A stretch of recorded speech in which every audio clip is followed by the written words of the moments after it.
This is Eric Van Buskirk, and I'm going to demonstrate a technique I created to do LSI research. That stands for latent semantic indexing.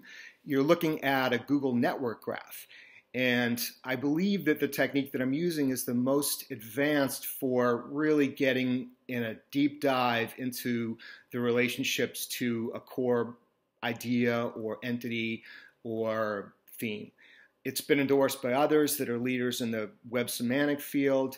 You should probably have a basic idea of what LSI is about first, but don't be over intimidated by it, because I certainly was for a long time by how all of this is working.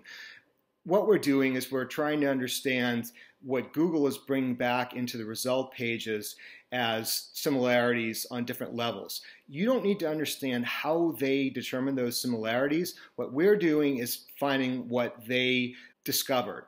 So you don't need to know how they discovered it. I first want to show the research methods, and later I'm going to show how this is actionable. The data is from SEMrush, and it's via an API module I developed and have refined over time. This project looks for words semantically associated to 3 themes or core ideas. We have 3 phrases which describe an entity or concept that's related to, number 1, semantic web search, number 2, the semantic web, and 3rd, LSI SEO. So these are the core words I used. The score for the word strength of association is represented by the number in the yellow bubble. A 4 is right here, and you can see all the words that have 4 co-occurrences and associations, which I'll explain in a bit.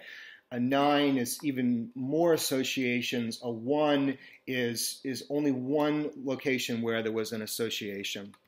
About 30 ranked pages on the Google search engine results for the 3 phrases I queried were examined to find what other ranking words are appearing on those pages, because it's the other ranking words that are showing co-appearance and showing a similarity that Google will rank them as well. The size of the blue bubble here has to do with the search volume, so you can't really see too much as far as the different sizes here.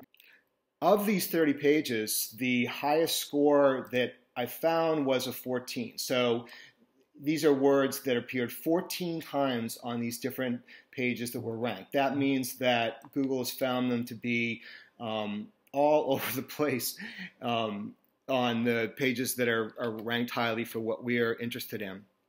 The analysis of these top ranked pages is critical, as you can see, and the more times the co-occurring keywords are found on each top-ranked web page, the higher we score them and we say they're close to the theme.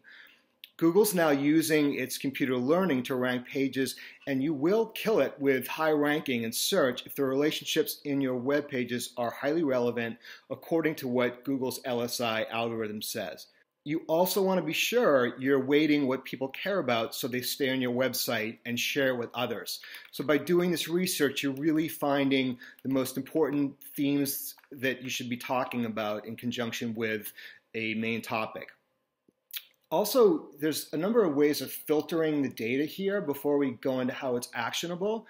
For example, I can filter by keywords. So if I pull this down here, you're not going to see the results as much, but if I filter here by keyword, I could type in something like SEO, and you'll see that there's 3 related words here.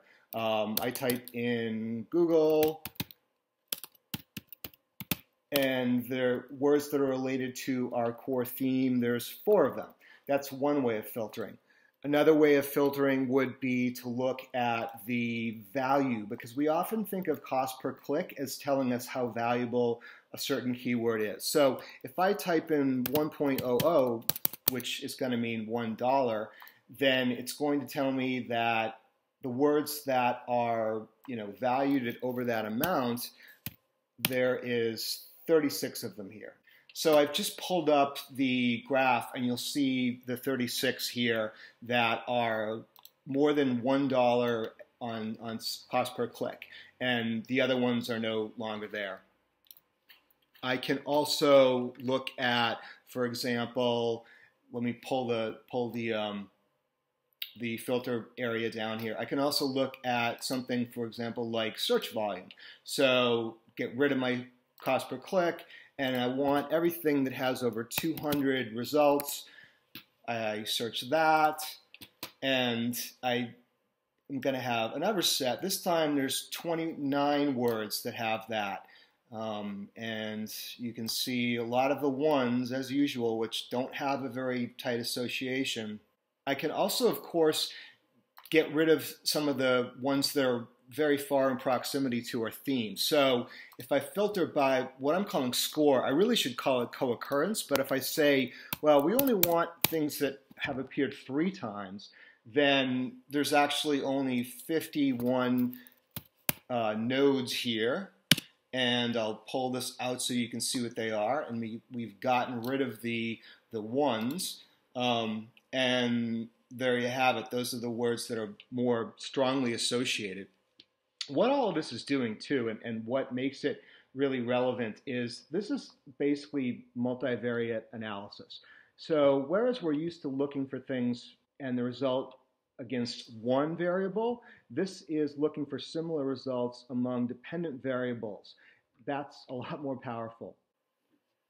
At this point, I would like to move on to the next video, which is going to look at how to make all of this actionable, how to translate what we find here that's so structured and overly logical, perhaps, useful for a content creator or a writer.